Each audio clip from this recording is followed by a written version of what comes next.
All right, so DJ Chuck T, you was one of the first ones on this podcast scene in Charlotte. I was one of the first people here in the Charlotte market, really in the Carolinas, to actually really do a podcast. Like, really set it up and have a real live podcast. And to be honest with you, it's a funny story because Dababy is the one who hit me and said, bro, you need to do a podcast.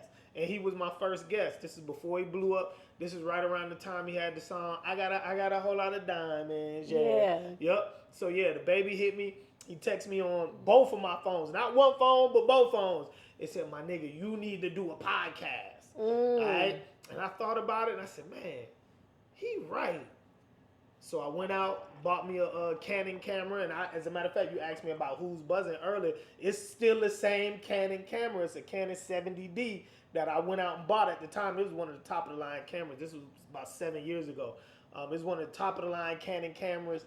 I went and bought me an L series lens, and man, I put some money into it, man, and I was one of the first people to do a podcast here in the city. And he was my first guest. I had him, I had Hot Boy Shaq.